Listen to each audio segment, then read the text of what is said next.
شروع کرتی ہوں اللہ کے نام سے جو بڑا مہربان نہایت رحم کرنے والا ہے۔ دنیا میں ایک ایسی قوم بھی گزری ہے جس قوم نے نہایت بدکاری کا راستہ اختیار کیا۔ وہ ایک ایسے کام میں مبتلا ہوئے کہ جس کی مثال اس سے پہلے تاریخ انسانی میں نہیں ملتی ہے۔ وہ تھا ہم جنس پرستی۔ ان کے مردوں کے ساتھ بدفعلی کرتے جنہیں موجودہ زمانے میں گے کہا جاتا ہے، جبکہ عورتیں عورتوں کے ساتھ اپنی نفسانی خواہشات کو پورا کرتی جنہیں موجودہ زمانے میں لیسبین کہا جاتا ہے۔ یہ لوگ یہ کام پوشیدہ یا ڈھکے چھپے نہیں کیا کرتے تھے بلکہ سرعام مجلسوں اور محفلوں میں منہ کالا کرنا اپنی شان سمجھتے تھے۔ اس آبادی کی خوشحالی دیکھ کر لوگ تجارت وغیرہ کی غرض سے یہاں آیا کرتے اور یہ لوگ انہیں دھوکے بازی سے لوٹ لیتے۔ اگر وہ خوبصورت اور کم سن ہوتا تو اس سے بدفعلی کا بھی ارتکاب کرتے۔ یہ قوم تھی حضرت لوط کی قوم، جسے قوم سدوم کے نام سے بھی یاد کیا جاتا ہے۔ اس قوم کے گناہ اتنے بڑے تھے کہ اللہ تعالیٰ نے اس بستی کا نام و نشان تک اس دنیا سے مٹا دیا۔ حضرت لوط علیہ السلام حضرت ابراہیم علیہ السلام کے بھتیجے تھے۔ جب حضرت ابراہیم اپنی بیوی حضرت سارہ کے ساتھ مصر پہنچے تو حضرت لوط بھی آپ کے ساتھ تھے۔ مصر کے فرعون نے آپ دونوں کو بے تحاشا تحفوں اور مویشی کے ریوڑ سے نوازا۔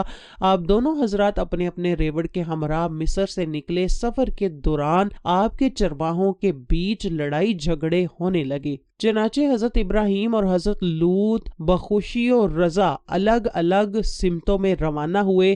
حضرت ابراہیم نے فلسطین کی راہ لی اور حضرت لوط اپنے وقتوں کی خوشحال ترین بستی سدوم روانہ ہوئے۔ لوط کے مسکن شہر سدوم اور امورا بحر مردار کے ساحل پر واقع تھے اور قریش مکہ اپنے شام کے سفر میں برابر اسی راستہ سے آتے جاتے تھے۔ اردن اور بیت المقدس کے درمیان مقام صدوم کے لوگوں کی ہدایت کے لیے حضرت لوط کو مبعوث فرمایا۔ یہ علاقہ 5 بڑے شہروں پر مشتمل تھا اور صدوم ان شہروں کا دارالحکومت اور مرکز سمجھا جاتا تھا۔ یہ زمین سرسبز و شاداب تھی اور ہر طرح کے غلے اور پھلوں کی کثرت تھی۔ بیت المقدس اور نہر اردن کے درمیان آج بھی یہ قطعہ زمین بحر لوط یا بحر میت کے نام سے موسوم ہے۔ اس کی زمین سطح سمندر سے بہت زیادہ گہرائی میں ہے اور اس کے ایک خاص حصہ پر ایک دریا کی صورت میں ایک عجیب قسم کا پانی موجود ہے جس میں کوئی بھی جاندار مچھلی، مینڈک وغیرہ زندہ نہیں رہ سکتے، اسی لیے اس کو بحر میت بولتے ہیں۔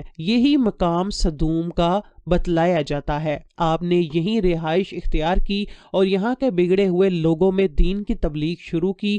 آپ انہیں سمجھاتے کہ تم جس ذلیل عمل کے مرتکب ہوتے ہو وہ تم سے پہلے دنیا کی کسی قوم نے نہیں کیا۔ اب بھی وقت ہے کہ خدا کے بتائے ہوئے احکامات پر عمل کرو ورنہ اللہ کے بھیجے ہوئے عذاب کا نشانہ بنو۔ لیکن یہ لوگ اپنی مستی میں اس قدر مشغول ہو گئے کہ حق اور صداقت پر مبنی باتیں بھی ان سے برداشت نہ ہوتی تھیں۔ ان کی محفلوں اور تنہائیوں کا محور صرف ایک ہی عمل تھا اور وہ تھی فحش حرکات اور فحش گوئی، وہ بھی اپنے ہم جنسوں کے ساتھ۔ یہاں جبکہ مردوں نے عورتوں سے تسکین حاصل کرنا چھوڑ دیا تو جواباً یہاں کی عورتیں بھی اپنی نفسانی خواہشات عورتوں ہی کے ذریعے پوری کرنے لگی۔ حضرت لوط علیہ السلام کی تبلیغ کے جواب میں یہ ڈٹائی سے کہا کرتے تھے کہ ہاں ہم برے لوگ ہیں اور بدفعلی کرتے ہیں، لیکن تم تو پاک ہو، تمہارا اس بستی میں کیا کام، اور اگر تو سچا ہے تو وہ عذاب لا کر دکھا کہ جس سے تو دن رات ہمیں ڈرایا کرتا ہے۔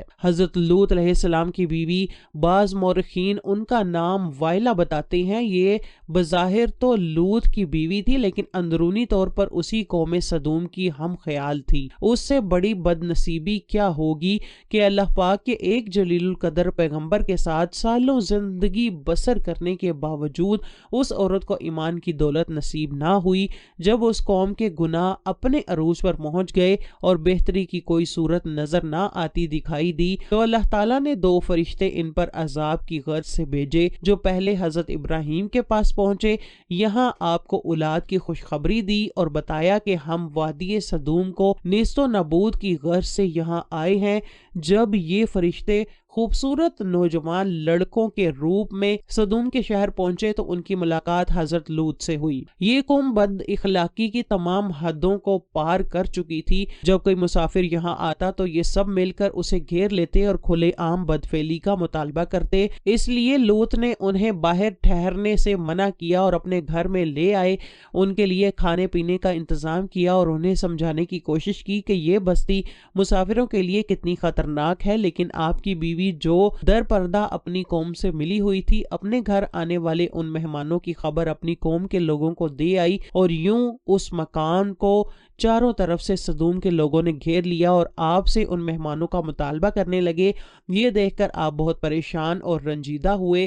اس پریشانی سے نکلنے کی صورت نظر نہ آتی تھی۔ تب ان فرشتوں نے آپ پر اپنی حقیقت واضح کر دی کہ ہم اللہ کے بھیجے ہوئے فرشتے ہیں اور اس قوم کو اللہ کے حکم سے نیست و نابود کرنے کے لیے آئے ہیں۔ آپ اپنے اہل و عیال کے ہمراہ اس بستی سے چلے جائیں، صبح تک یہ بستی فنا ہو جائے گی۔ ان فرشتوں نے وہاں موجود کافروں کو اندھا کر دیا اور حضرت لوط اپنے اہل و عیال کے ساتھ بستی سے روانہ ہوئے۔ پھر ان فرشتوں نے اس بستی کو زمین سے اکھاڑ کر دوبارہ زمین پر پٹخ دیا اور ان پر پتھروں کی بارش کی۔ حضرت لوط اس بستی کی حدود سے نکل چکے تھے، مگر آپ کی بیوی جو دراصل ان کافروں کے ساتھ تھی، وہ مڑ مڑ کر اپنی قوم کا یہ حال دیکھتی اور کہتی، ہائے میری قوم، ہائے میری قوم۔ چنانچہ وہ بھی ان کنکروں کی بارش کا شکار ہوئی اور اللہ پاک نے اس عورت کو آنے والی نسلوں کے لیے نشان عبرت بنا دیا۔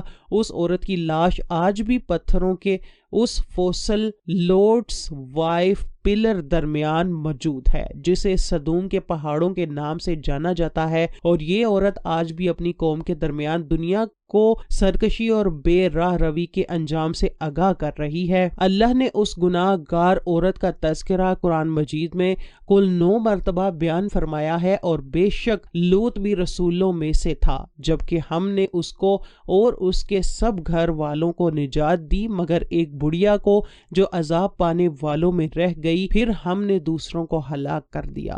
اور بے شک تم ان کے پاس سے صبح کے وقت گزرتے ہو اور رات میں بھی، پس کیا تم عقل نہیں رکھتے؟ اللہ کافروں کے لیے ایک مثال بیان کرتا ہے نوح اور لوط کی بیوی کی، اور وہ ہمارے 2 نیک بندوں کے نکاح میں تھیں، پھر ان دونوں نے ان کی خیانت کی، سو وہ نبی اللہ کے غضب سے بچانے میں ان کے کچھ بھی کام نہ آئے، اور کہا جائے گا کہ دونوں دوزخ میں داخل ہونے والوں کے ساتھ داخل ہو جاؤ۔